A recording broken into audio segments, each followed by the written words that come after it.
नमस्कार दोस्तों, एक बार फिर से आपका स्वागत है आपके अपने YouTube चैनल मैथ्स मित्र जयपाल सिंह राठौड़ में। हम पढ़ रहे हैं दंगल और दंगल में हम ALP CBT 2 के लिए और RPF के लिए मोस्ट इंपोर्टेंट क्वेश्चंस कर रहे हैं। तो देखिए, आज हम जो टॉपिक उठा रहे हैं ये इसका तीसरा भाग है। पहले दो भाग जिन्होंने नहीं देखे हैं वो देख लें। तीसरे भाग में हम अनुपात समानुपात के सवाल उठा रहे हैं। पहला सवाल है, एक क्लब में लड़कों तथा लड़कियों का अनुपात 3:2 है, तो वहां उपस्थित लोगों की संख्या कितनी हो सकती है। देखिए, ये बॉयज और ये गर्ल्स और इनका अनुपात कितना है 3:2। इनका योग कितना होगा, क्योंकि आपको कुल लोग पूछे हैं, इनका योग होगा 5। अब देखिए, अगर ये कट रहा होता तो हम इसे पहले काटते। अगर ऐसी सिचुएशन होती तो हम इसका सरल अनुपात देखते। इसका योग 5 हो रहा है, मतलब उपस्थित लोग जो होंगे वो 5 के गुणज होंगे। क्यों? क्योंकि लोगों की संख्या कभी पॉइंटों में नहीं हो सकती। अगर ये बात रुपयों की होती तो हम ये बात नहीं कह सकते थे, लेकिन लोगों की संख्या जो है, लोग जो है वो पॉइंटों में नहीं हो सकते, इसलिए जो भी उत्तर होगा वो 5 का गुणज होगा। तो ऐसा जो सवाल आपके सामने होगा तो आपको दो ऑप्शन ऐसे नहीं मिलेंगे जो 5 के गुणज हो, एक ही ऑप्शन ऐसा होगा जो 5 का गुणज होगा। और यहाँ पर ऑप्शन दे रखे हैं 18, 25, 16 और 24, मतलब मात्र ऑब्जर्वेशन से आपको 25 को सही उत्तर लगाना है। उम्मीद करता हूं आपको बात समझ में आ गई होगी। देखिए, ऐसा ही एक सवाल जो आपके सामने नहीं है पर मैं उसके बारे में बात करता हूं। अगर बोले कि एक बक्सा है जिसमें कुछ कांच है, मतलब कुछ कांच है और वो बक्सा नीचे गिर जाता है और कुछ कांच टूट जाते हैं। अब अगर आपसे बोला जाए कि यहां पर जो कांच, ये सही कांच और ये टूटे हुए कांच, उनका अनुपात ये आया।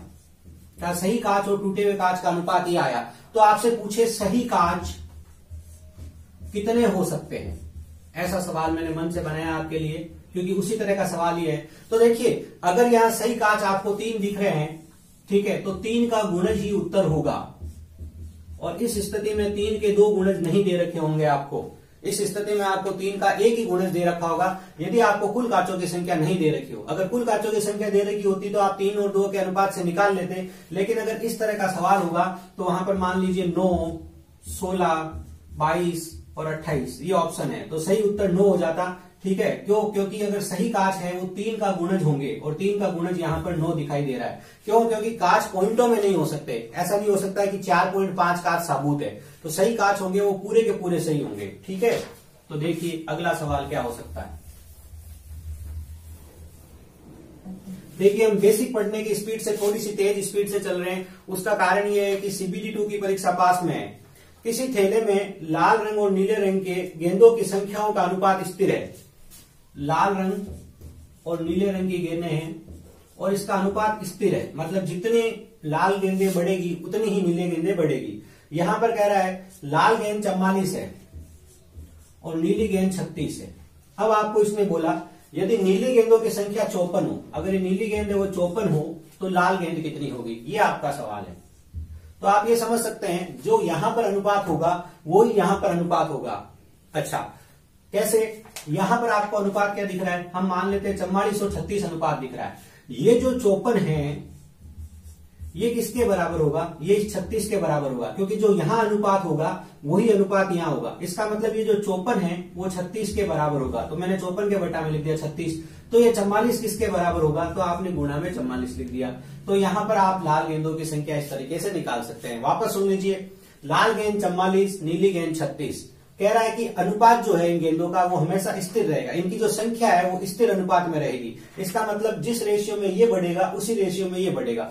अगर ये 36 से 54 हुआ है, आप अगर किसी एक पहाड़े की बात करो कि किस पहाड़े में ये दोनों एक साथ आते हैं, तो आप ऐसे सोच सकते हो। डायरेक्ट उत्तर कैसे निकालते हैं, 18 दूना 36, 18 तिया 54, मतलब ये 18 के पहाड़े में 2 बार आता है और 18 के पहाड़े में 3 बार 54 आता है। तो आप ये सोचिए ये कौन से पहाड़े में 2 बार आता है, ये 22 के पहाड़े में 2 बार आता है, तो 22 के पहाड़े में 3 बार से कितना आएगा, 66 आएगा, जो आपका उत्तर है। आप डायरेक्टली भी सोच सकते थे कि भाई इनका रेशियो तो समान रहना है, तो ये दोनों एक पहाड़ा जो 18 में आते हैं, 18 दूना 36 है और 18 तिया 54 है, तो ये भी वैसे ही आगे बढ़ेंगे। ये 22 दूना 44 है तो 22 तिया 66 होगा। और नहीं तो आप सिंपल अनुपात से कर सकते हो कि ये जो 54 है वो 36 के बराबर है, तो 54 किसके बराबर है, 36 के बराबर। ऐसा मैं सिखा चुका हूं बेसिक में आपको। 54 36 के बराबर है तो 44 किसके बराबर होगा, तो आपने इसको 44 से गुणा कर दिया और 66 आपका उत्तर निकल जाएगा। तो एक बहुत ही सरल सा सवाल था, बस ऑब्जर्वेशन का सवाल था। देखिए अगला सवाल क्या है। ऐसे सवाल आपके दिमाग में होना चाहिए। कई बार क्या होता है, बहुत सरल सवाल होते हैं जिन पे स्टूडेंट ध्यान नहीं देता और परीक्षा में ऐसे सवाल आ जाते हैं जैसे कि आए हुए हैं। अगला सवाल है 0.16 व 0.64 का मध्यानुपाती बताओ। अब देखिए आप मध्यानुपाती बताओ उसने कहा है, लेकिन इस तरह के सब सवाल में आपको हल करके दिखा देता हूं। जब आपको चतुर्थ अनुपाती पूछे, क्या करेंगे आप, जब आपको चतुर्थ अनुपाती पूछे तब प्रश्न आपको 3 आंकड़े देगा, जैसे कि 3:4 समानुपात 8:, क्या होगा वो ऐसे कह सकता है 3, 4 और 8 का चतुर्थ अनुपाती बताओ। मैं सब तरह के सवाल हल करा देता हूं इसमें, 1 मिनट ही लगेगा अपने को। चतुर्थ अनुपाती पूछा अगर तो आपको 3 आंकड़े देगा। चौथा आंकड़ा आपको ऐसे मन से लिखना है, इसकी जगह आप ए लिख दीजिए, मन से ए लिख दिया आपने। अब आपको क्या करना है, बाहर वालों का गुणा एक साथ, अंदर वालों का गुणा एक साथ। तो 3a बराबर 8 चौक 32, तो a का मान क्या होगा 32/3। ये आपने चतुर्थ अनुपाती निकालना सीखा। मतलब चौथी संख्या ऐसे लिखनी है, बाहर वालों का गुणा एक साथ, अंदर वालों का गुणा एक साथ। अब चतुर्थ अनुपाती के बाद अगर आप बात करें तृतीय अनुपाती की, अगर सवाल होगा तृतीय अनुपाती का तो आपको 2 ही आंकड़े दिए जाएंगे। ऐसे बोलेगा 2 और 4 का तृतीय अनुपाती बताओ, ये ऐसे सवाल होगा। इस सवाल में आपको क्या करना है, ध्यान से देखिए, 2 और ये जो आपको दूसरे नंबर पे दे रखा है इसको आपको 2 बार लिखना है। अब ये जानकारी पर आधारित सवाल है, आपको सीधा सीधा याद रखना है और सबसे लास्ट में आपको A B C जो भी आप लिखना चाहो वहां लिख दीजिए। मतलब जब आपको तृतीय अनुपाती पूछेगा तब आपको 2 आंकड़े देगा, 2 और 4 2 संख्याएं देगा और कहेगा इनका तृतीय अनुपाती बताओ। तो आप क्या करोगे, ये 2 लिखा हुआ है, ये 4 लिखा हुआ है, इस 4 को रिपीट करके यहाँ लिख दोगे और आगे आपने A लिख दिया। अब देखिए आगे वही बार वाले का गुणा एक साथ, अंदर वाले गुणा एक साथ, 2a और यहाँ है 4 चौक 16, तो a का मान क्या आ गया, a का मान आ गया 8। इस तरीके से आप तृतीय अनुपाती निकाल सकते हो। अब अगर हम बात करें मध्यानुपाती की, मध्यानुपाती में 2 बातें हैं। एक तो आप डायरेक्ट याद रख सकते हो, एक मेथड से कैसे है वो देखिए। अगर हम मध्यानुपाती की बात करें तो आपको बीच में 2 a लिखने पड़ेंगे। कैसे, देखिए a फिर समानुपात a और ये आपको जो दे रखा है, मतलब मध्य में आपने 2 a लिखे, तो बार वालों का गुणा एक साथ, अंदर वालों का गुणा एक साथ। ये मध्यानुपाती निकालने का तरीका है। इसका मतलब आप समझ गए होंगे, जानकारी पर आधारित सवाल है।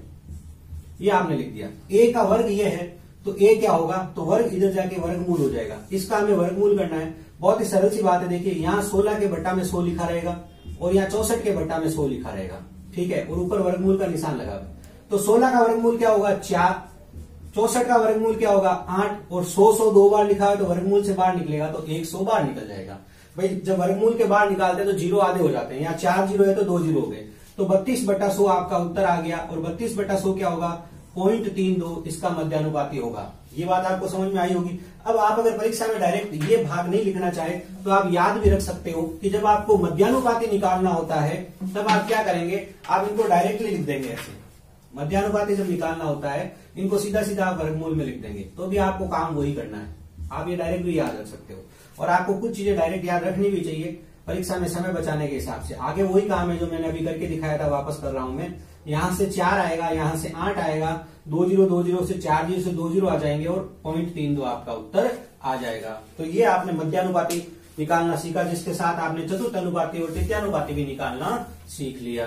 देखिए स्पीड थोड़ी सी रखेंगे ताकि हम ज्यादा सवाल कर सके। CBT 2 की परीक्षा जस्ट पास में ही है। अगला सवाल देखिए, मैंने आपको बताया हर टॉपिक के अंदर मैं इजी टू भारी हर सवाल लूंगा और मैं CBT 1 की परीक्षा में आया ऐसा कोई सवाल नहीं छोड़ूंगा जो वास्तव में कुछ करने लायक उसमें हो। 2 सहभागियों M और N ने एक कार खरीदी। M और N नाम के 2 बंदे हैं, इन्होंने कार खरीदी।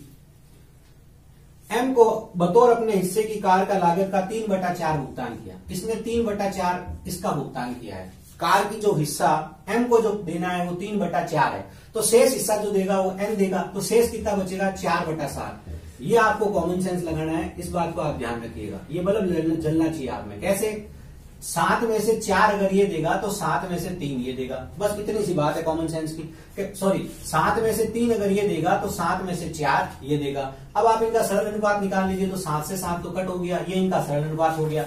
आगे सवाल क्या कह रहा है, आगे सवाल ये कह रहा है M ने N की तुलना में 31,540 रुपए कम दिए।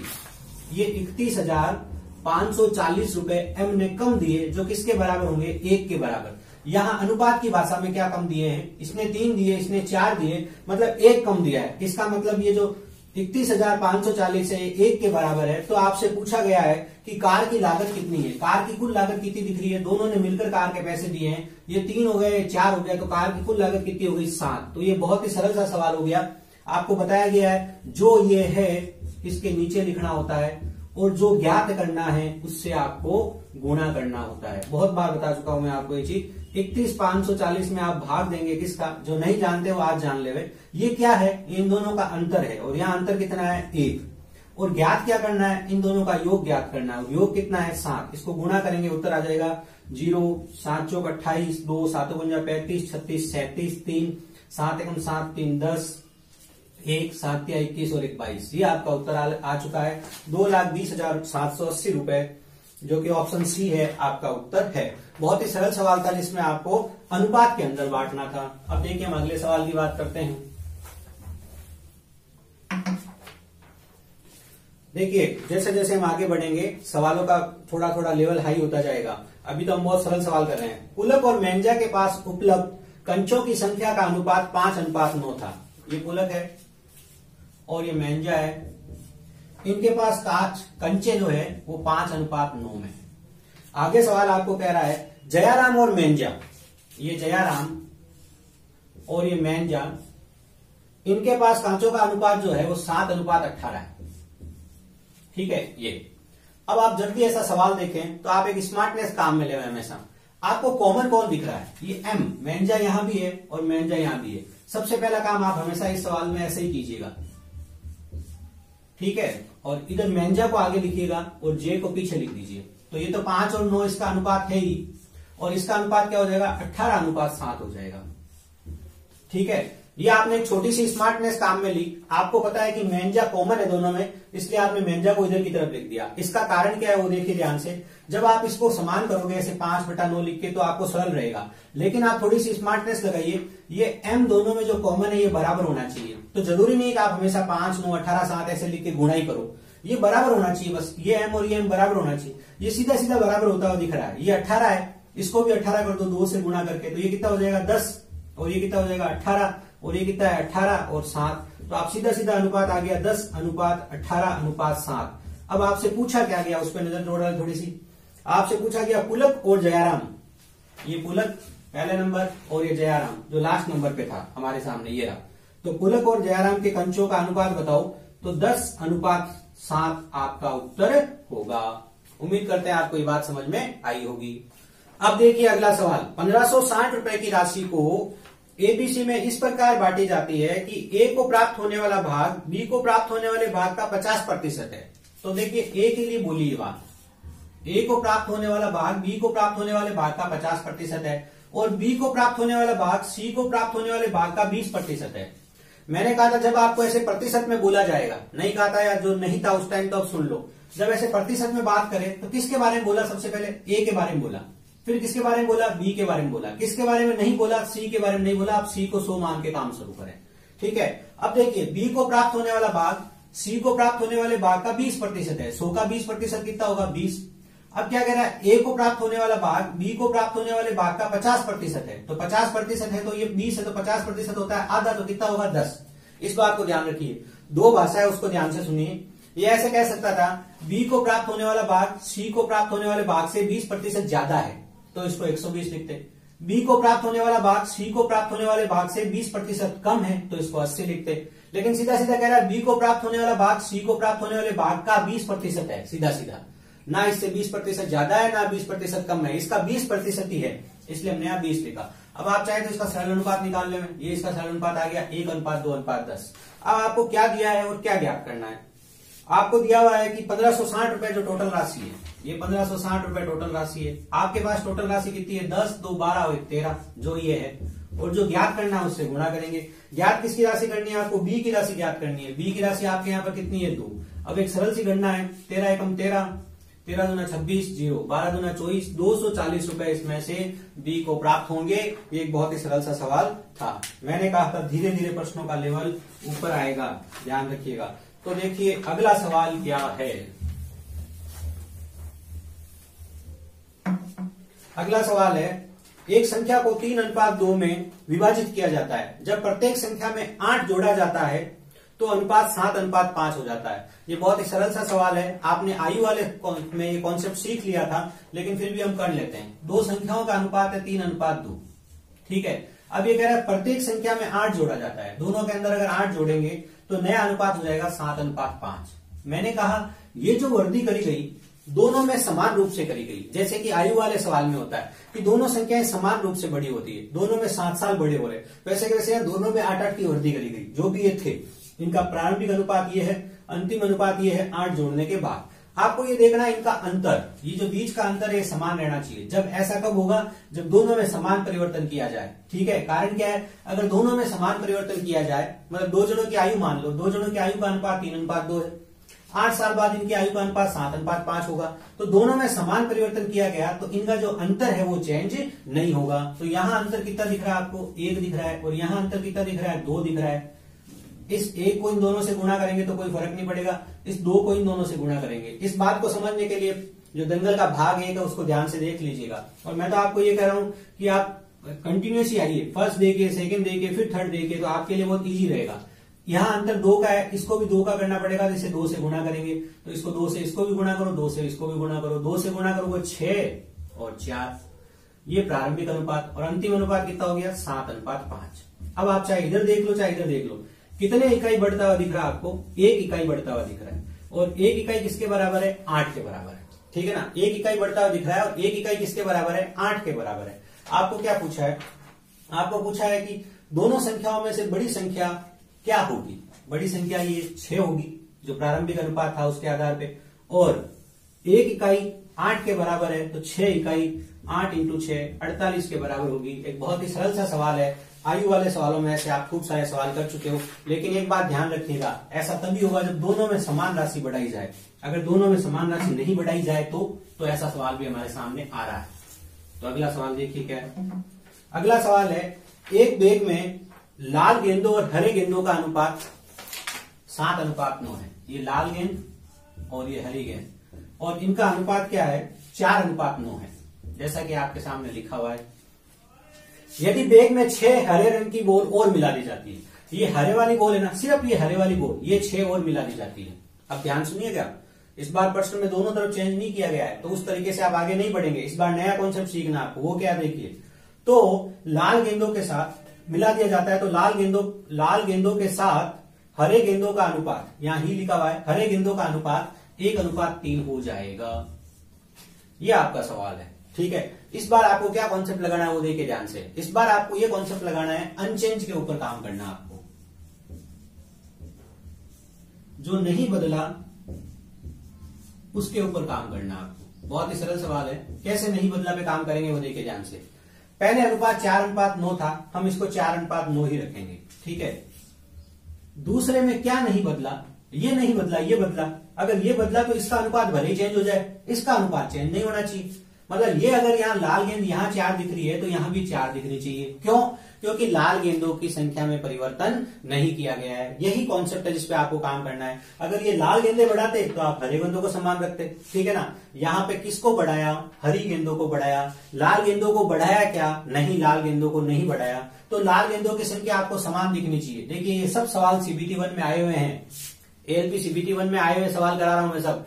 ये जब CBT 1 में आए हैं तो CBT 2 में भी आएंगे। तो इस कॉन्सेप्ट को डेवलप कीजिएगा कि लाल गेंदें दोनों जगह समान दिखनी चाहिए। तो ये समान, इसको 4 दिखाओ, इसको 4 दिखाने के लिए इसको पूरे को 4 से गुणा करना पड़ेगा।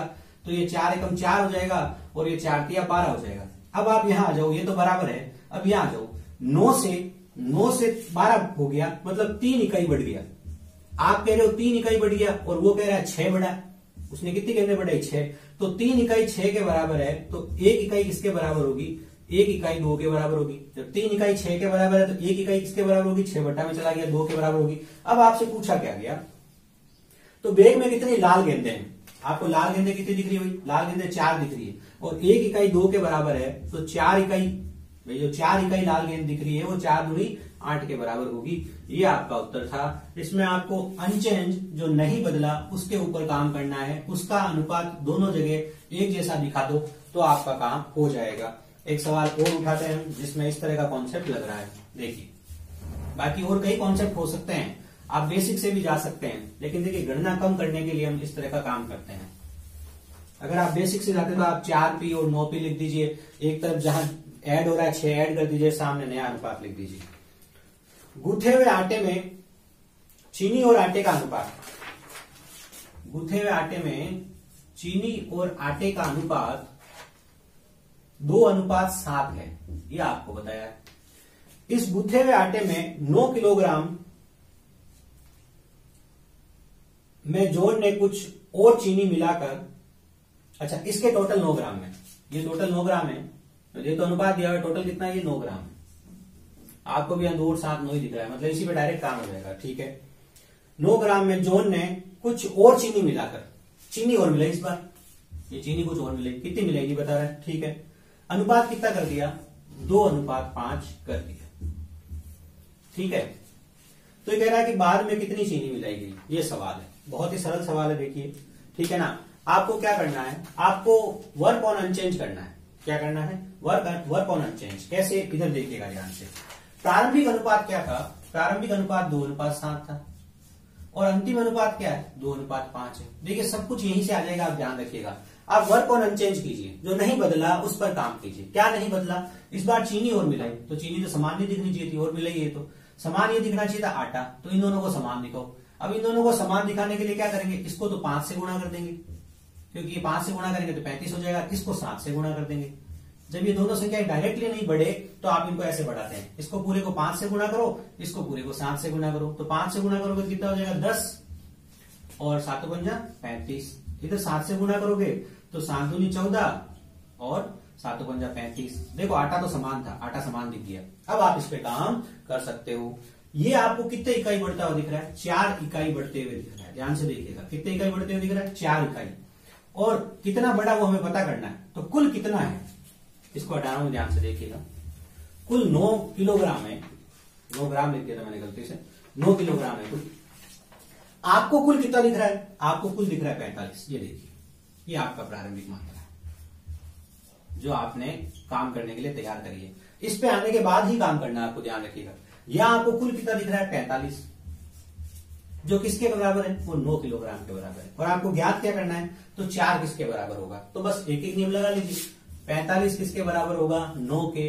1 किसके बराबर होगा, 9/45 के। क्या ज्ञात करना है, 4 ग्राम, तो 4 ग्राम किसके बराबर होगा, गुणा 4 के। इसको आप हल करेंगे तो आपका उत्तर आ जाएगा, ठीक है। 9 एकम 9, 9 पंजे 45, 4/5 किलो। 4/5 किलो को अगर ग्राम में बदलेंगे तो 1000 से गुणा करेंगे तो 800 ग्राम आपका उत्तर आ जाएगा। तो 800 ग्राम आटा इसमें और मिलाया गया है। ये थी कहानी।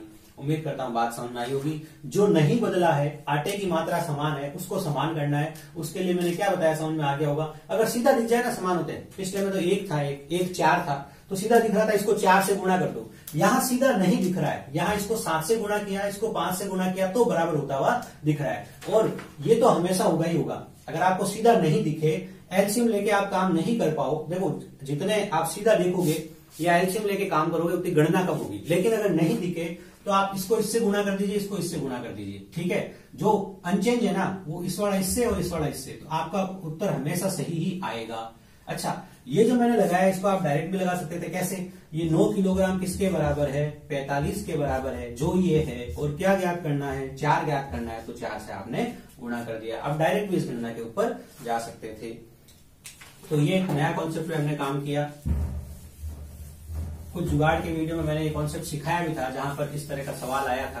पहले मैं आरपीएफ के जो वीडियो कराए थे मैंने, उसमें भी मैंने कुछ जगह ऐसा एक सवाल आया था, तो मैंने ये कॉन्सेप्ट आपको सिखाया था।